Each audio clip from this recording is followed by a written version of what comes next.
tell me what according to you is first picture depicting over here?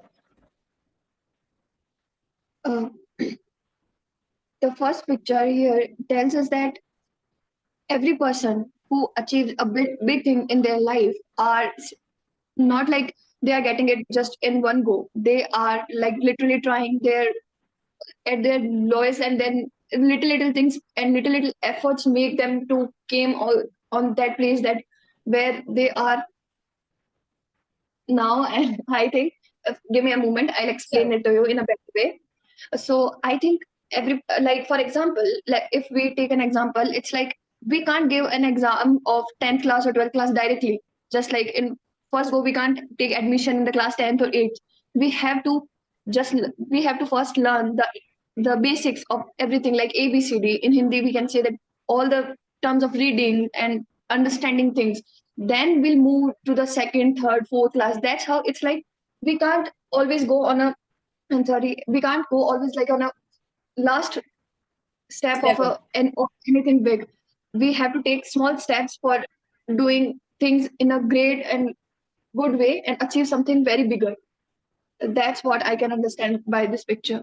Okay, great. So it is that we should not take shortcuts. Now, what is a phrase that you can use instead of saying we should not take shortcuts? Or, when you take shortcuts to find an easy way and then everything you do becomes a big, like, it just gets more into trouble than being easy. So you will say cut corners. What are you going to say? Cut corners. Cut corners. You should not Yeah. cut corners. Like, you should not find shortcuts for everything. Okay. And we also read a story the other day, right? Slow and steady wins the race, right? We did that. So this is how we are going to go with the image part. Now, keeping in mind the impromptu method that I told you, fast method, we'll apply it. Okay. See your feelings for the topic that you told me right now. This will be the introduction. Then comes the anecdote. Now you have to think of something like this that you faced. Maybe it was any sort of exam that you were preparing for. Okay, it can be your university exams or some competitive exams, right? Anything of that sort, or wherever you felt that you initially you were struggling to face it, and later on you realize that you were enjoying that process. Okay, so can you tell me that? Exactly right at the moment. I actually, to be honest, I feel that till now, I personally feel that I am kind of a person just who didn't do anything properly or perfectly till now. It's like I started so many things in my life, but I couldn't get to the conclusion point or the final point of that thing. So I can't give a particular example of it, but yeah, we can say that. For example, I am learning English.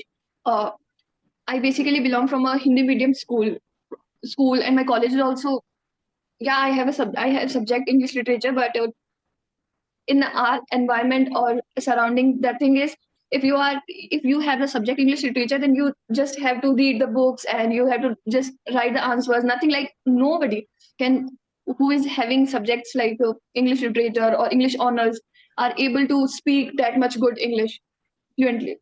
Whenever we see an image, so whatever comes to our mind, so what are the steps of impromptu speaking? It is about the fast method, right? F for feel, A for anecdote, S for statistic, T for tieback.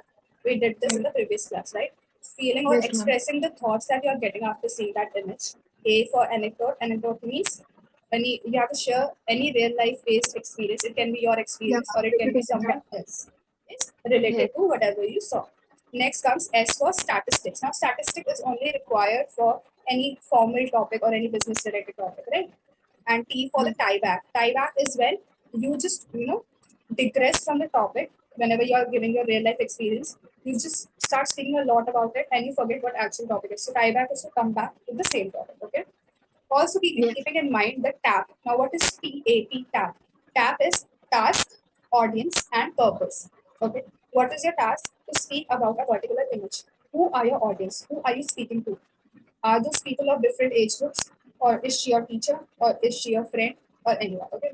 But then you have to just realize who are your audiences. Then comes the purpose, like why are you talking about it? What is the need of it? Okay. So is it required for a societal change? Is it required for a competition that you are taking part in? Okay.